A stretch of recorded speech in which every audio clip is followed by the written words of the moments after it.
Watch this convicted child abuser talk about the techniques he uses to target children. How did you get them alone? Grooming. I would check out their family situation. I would check out their clothing to see how well they were, financially. I would check out their social interaction with other kids.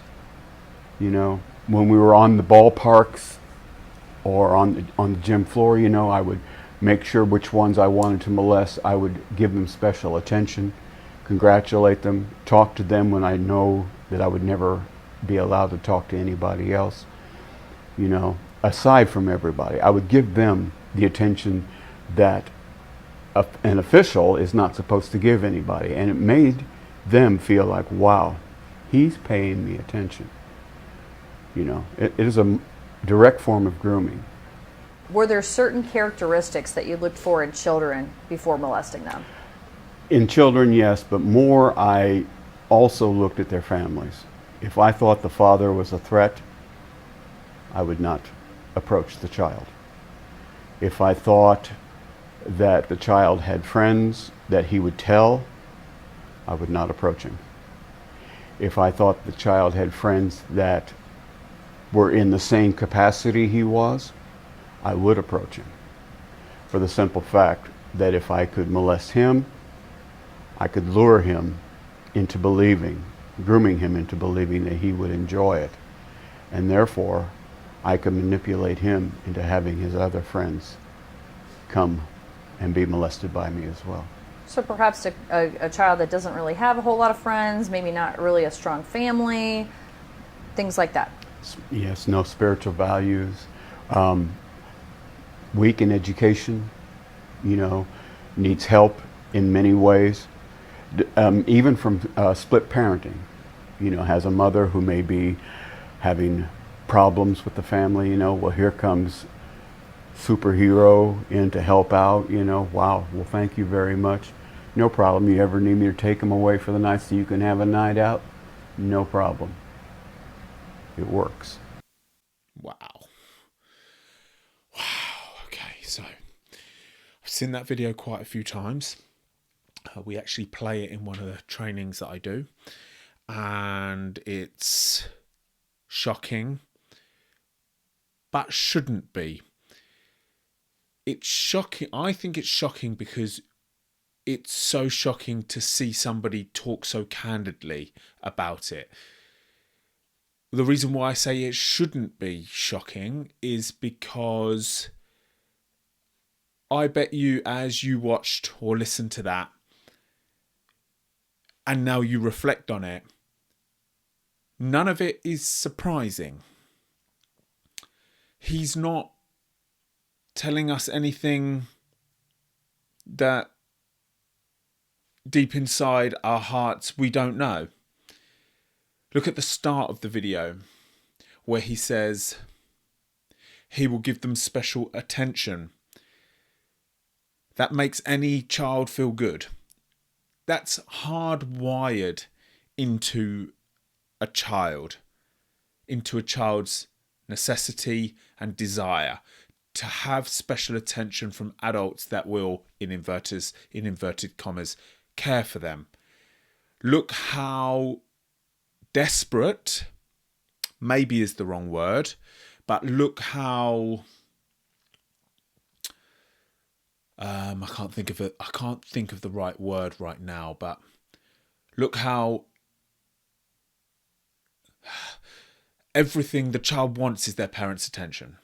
That's all they want, isn't it? They don't want money, they don't want big holidays, they don't want fancy houses, they don't want anything extra special that we sometimes think we need to provide for our children. They just want our time. And the more they can get of that, the better.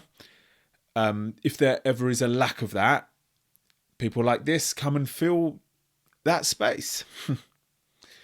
He mentioned, didn't he, the vulnerabilities in children.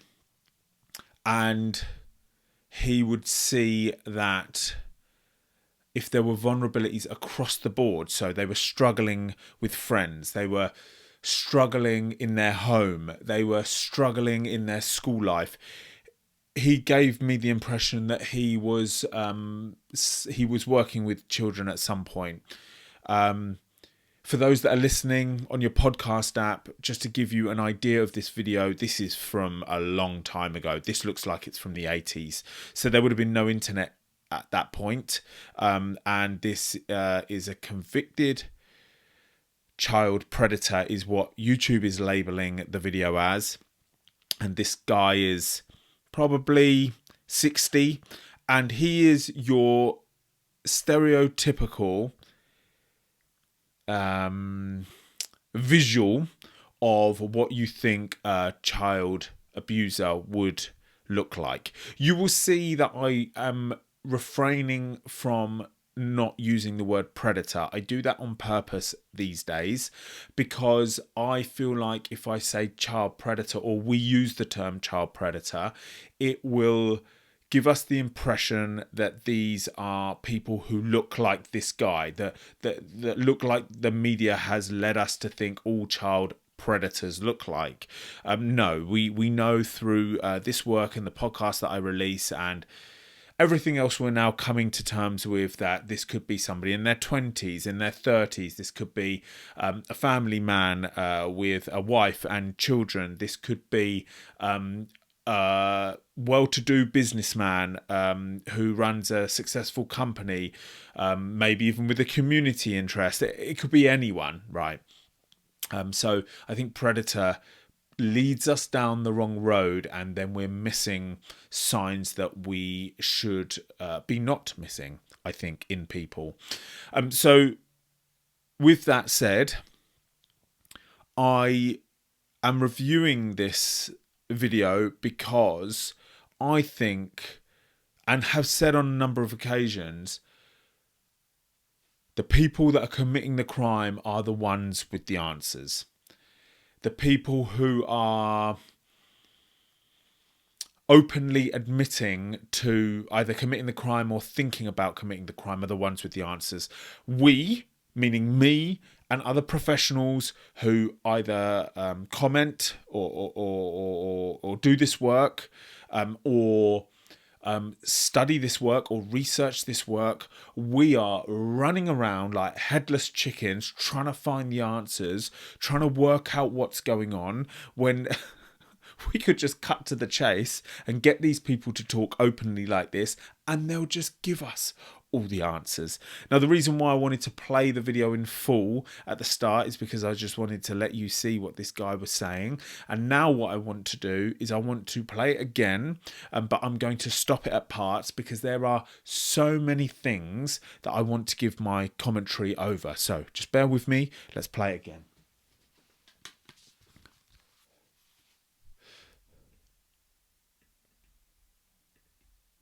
How did you get them alone? Grooming. I would check out their family situation. I would check out their clothing to see how well they were, financially.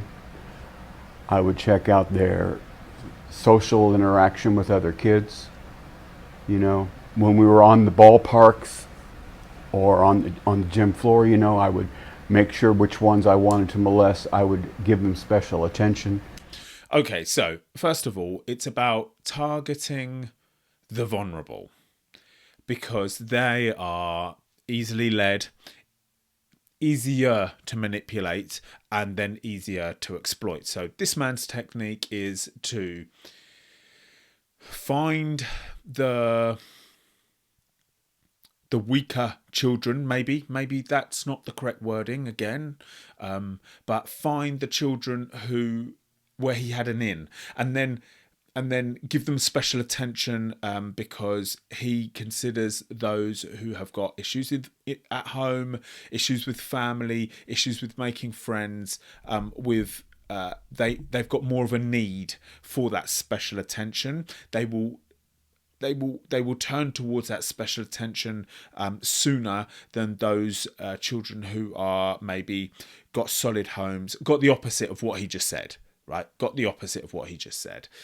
So that's his technique. Now, we mustn't get blinkered by this, because I believe all children are groomable using different techniques. So this is this man's technique. It would be absolutely fascinating to be able to get an open conversation like this man is giving us with somebody in today's world, with the way children are today. So, for example, we now have the online space, which this man wouldn't have known of at the time this was being recorded. And it doesn't matter if a child is coming from an unstable home, or let me restart that. Let's say you've got a child who comes from a stable, loving home with no issues, and they're financially stable too, so money isn't an issue. So these are some of the things that he said that he goes for, vulnerabilities that he goes for. Let's say that none of those were there with a child. All you would need to do is contact that child on their gaming app and offer them £50 worth of gaming coins for whatever app they're playing on, and say to them, in exchange for this £50, I'd like you to chat with me for a couple of hours, something like that. I mean, it doesn't matter how stable the child is, how many friends they've got. That child is... You're going to find a child that goes for that. Now, if you up it to £100, well, that starts to become irresistible for a child. I mean, I use an analogy. Sorry, let me get my words out. I use an analogy like this during my training sessions to teachers, which is about FIFA coins. What child doesn't want £100 worth of FIFA coins, and how you could persuade them to do different things for that. So really, we are seeing that, yes, okay, one of the techniques is aiming for a child's vulnerability and identifying the children that have those. But my opinion is you could go for the children that don't have vulnerabilities too. You just tap into some of the vulnerabilities that human nature gives to a child, which is children across the board, no matter what their setting. Let's return to the video. Congratulate them, talk to them when I know that I would never be allowed to talk to anybody else. You know, aside from everybody, I would give them the attention that an official is not supposed to give anybody. And it made them feel like, wow, he's paying me attention. Okay, just very quickly, I just want to make one point. People in position of power over the child have a head start. So we do see it in sport, don't we? We've had some high profile cases coming out within football. Here in England, football. I know some countries call it soccer, but football, there's been some historic cases come out where coaches have offended or exploited children. We know that massive case in America. There's a program on Netflix called Athlete A, which was about a gymnast coach grooming all the international gymnasts that were competing in the Olympics. They have a position of power. The child already devotes on their attention, especially if you're a sports coach selecting the team, for example. So that's another dynamic where the adult already has a preset power over the child. That would be another very easy way to manipulate the child into doing what you want them to do. You know, it is a direct form of grooming. Were there certain characteristics that you looked for in children before molesting them? In children, yes, but more I also looked at their families. If I thought the father was a threat, I would not approach the child. So interesting that is for me. If I thought the father was a threat, I would not approach the child. The reason why that's interesting to me is it just shows the weakness of these people. Like they're actually just weak, insecure, got nothing really going for them.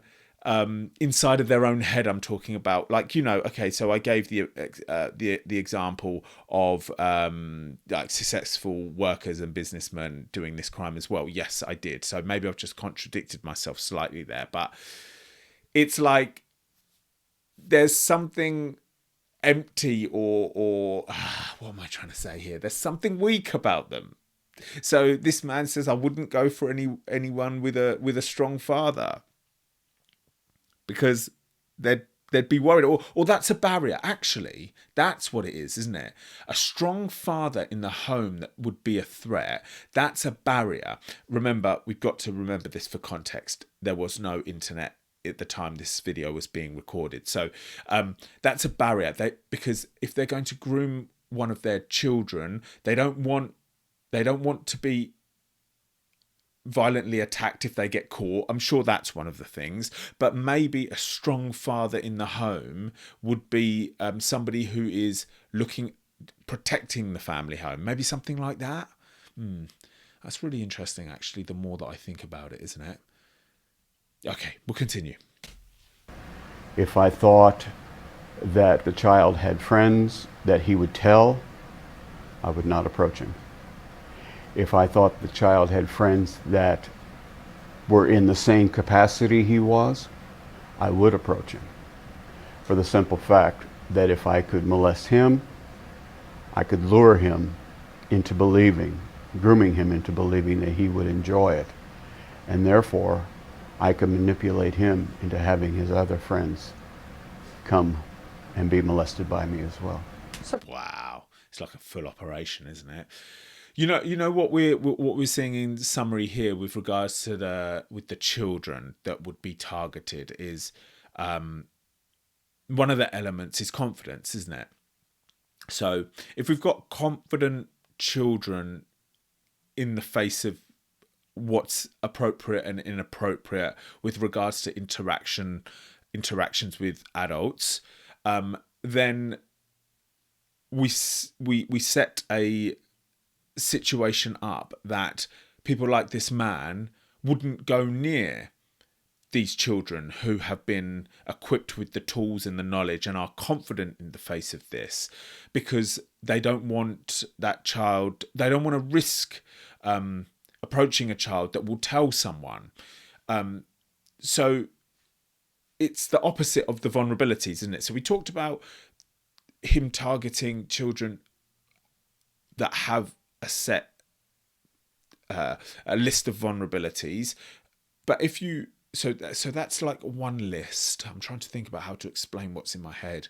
That's like one list. Now the antidote to that list, there will be another list. So you'd have the red list, which is the vulnerabilities, and you have the green list, which is the kind of the prevention antidote to that red list. I hope you're seeing what I'm visually seeing in my own head. And that antidote list is confidence in the children is the first thing. Because if they're confident, you risk the chance that they're going to say something. Now, how do you build that confidence? Well, through education, through discussion, as we always talk about, as we are trying our hardest to push out there, with some success these days, but I'm continuing to work hard with that. Let's see what else he's going to say. Perhaps a child that doesn't really have a whole lot of friends, maybe not really a strong family, things like that. Yes, no spiritual values. Weak in education, needs help in many ways, even from split parenting, has a mother who may be having problems with the family, well, here comes superhero in to help out, wow, well, thank you very much. No problem. You ever need me to take them away for the night so you can have a night out? No problem. It works. Wow. Okay, so let's talk about this split parenting situation, because I'm going to try my best to do this to minimize the chances that anyone who is a single parent will have a knee-jerk emotional reaction to what I'm saying, because that's not my intention. So let me just set that as a kind of disclaimer. My intention is not to generate a negative response in anyone that is a single parent. I come from a single parent home too, so I understand, because I've seen it firsthand being a child in a single parent home, how difficult that is. And actually anyone that is in that situation, I'm sure it wasn't your plan to be in that situation, but you are doing your utmost best with having one pair of hands, and it's hard and it's tiring and it's everything that I'm explaining. But there is something I believe it's going to be useful for us to admit when it comes to a single parent home. And that is, on the list of vulnerabilities, that's going to be up there. In fact, could we even say that it could be top of the list? Now, I'm not referring to what he's talking about, meaning, let's say a single mother, you approach the vulnerabilities in the single mother, you offer your helping hand, and that's your in. I'm not necessarily talking about that. What I'm talking about is a single parent home. When we think about this just like factually, you have one pair of eyes on the children in that home, either the mother, or if the father's got the children, the father. Whereas when you have both parents in the home, you have two sets of eyes on that child, observing a change in behaviour, being able to give attention to that child, being able to nurture that child. Now, the difference between one set of hands and two sets of hands is so big, isn't it? And I think the comparison that I could make here to help us really see the difference between one pair of hands and two pairs of hands is when you're cooking something. Let's just take a traditional English meal like a roast dinner. When you're cooking that, look what difference it makes when you've got two people doing it than one. Like, the job is that much easier and you can do it so much better. Right, I just need to continue really 100% concentration on how I'm trying to explain this. So when you think about nurturing of a child, the care of a child, the keeping an eye on the child, the communication with the child, the protection of a child, if you've got two people doing it, it's going to be so much more effective than one person doing it. For example, a child noticing a slight change in a child's behaviour. Maybe one of the parents wouldn't notice it because they just wouldn't. But the other parent, with a completely different personality and coming from a completely different background, would notice it. So straight away, that's a great advantage of having two people on this job. So next is going to be time. Two people can offer a child a lot more time than one person can, especially if a single parent home, that person's working as well, which is usually the case. I would say overwhelmingly the case. So, okay, so I've just thought in my own head, let's not dive or spend too much time talking about this particular concept. I also want to caveat that with some people may have chosen to be a single parent after the person who they had the children with turned out to be abusive or useless. So having them around actually wouldn't have helped at all. There's so many caveats to what I'm trying to say, but we're trying to just talk in general terms. A single parent home would be a high vulnerability according to this man, because the barriers of entry, the barriers you need to overcome to get to that child are so much less. They're half, in fact. please don't be offended by that. What I'm talking about here. In my opinion, that's just factually true in the big majority of cases. There's always extremities to every conversation. The more I look at my own story, the more I think, that was definitely a vulnerability in my situation. My dad was a doctor. He was a busy man. He trusted this other man to come into the home. Maybe if my mum was in the home, she would have noticed something was off with this other man. Well, actually, let's take it one step before that. If my mum was in the home, we wouldn't have needed that childcare. That's not blaming my parents. That's not blaming either one of them. That really isn't blaming either one of them. We're just talking about, sometimes I feel like with my story, we just have to think about it logically and factually, even though that can hurt, really. So we're just trying to learn. We're just trying to move forward. So we find solutions. So for all of these vulnerabilities that we've talked about, the child being unconfident, the child not being very sociable, the child being online in any dynamic, different setups in the home, family problems of all sorts, all of these vulnerabilities that this man has spoken about, we have answers to. Right, we have answers to, and we can make steps towards reducing the scale of those different vulnerabilities. So confidence with children, we educate them in schools, we have good conversations at home. Single parent families, we are more aware of who we are handing our children to at different times, who's coming in the home. We know we need to be hyper aware of that because we are single parents in a home. Online, a child being online in various different dynamics. We check in with the child, maybe we have firewalls on that particular device, and we're monitoring what the child's doing the best we can. We are never going to be able to save all children. We are never going to be able to stop this crime from happening entirely, because there will always be people out there that want children for this reason.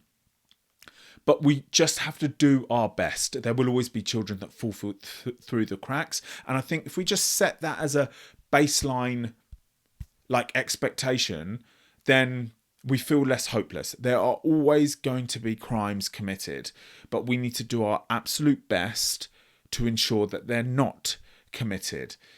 And now let me just finish off just very quickly with again saying, we need to get convicted offenders to talk more openly like this, because they have the answers. Look how valuable this man's message is for us 40 years later. Right, if this was videoed in the 80s, 40 years later, we're still using this openness by this man as information for us, valuable information for us. And that may seem like I'm giving him praise. In some respect, I kind of am. That doesn't take away from the fact that he has molested children, and I want him to be in prison for his whole life for that reason. Actually, the video has its name, so maybe I'll do a little Google search to see whether he was put in prison for his whole life, whether he's even still alive today. But I hope this was valuable to you, especially if you are a parent. If you are a parent, please take this with good heart. I have good intentions with trying to be open in my review of it too, because we're all aiming for the same goal, and that is the best safety for today's generation that we can possibly manage. Thank you.